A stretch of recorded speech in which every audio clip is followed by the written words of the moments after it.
Hello and welcome to the Machinist News Network. I'm Deirdre Kanievsky.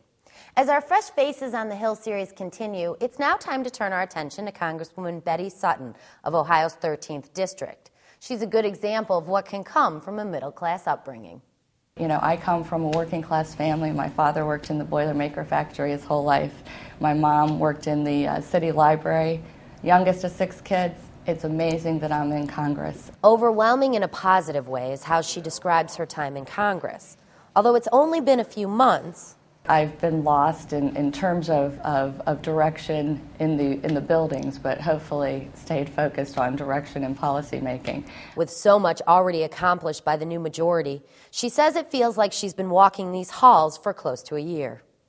It was a magnificent time when we voted to increase the minimum wage and when we voted to, repeal the oil subsidies so we could put money into investment in alternative fuels, and fought to lower the prescription drug prices, and all of those moments are spectacular.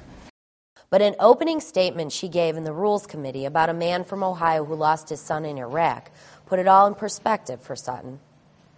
Yesterday, I spoke with him on the phone, and then I received an email from him in which he was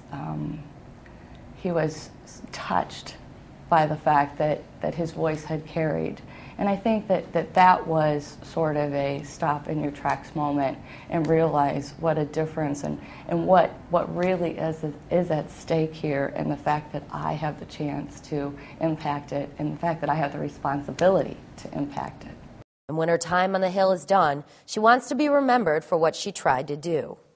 I would be somebody who fought as hard as I could in all the ways that I could to improve the lives of the people I represent.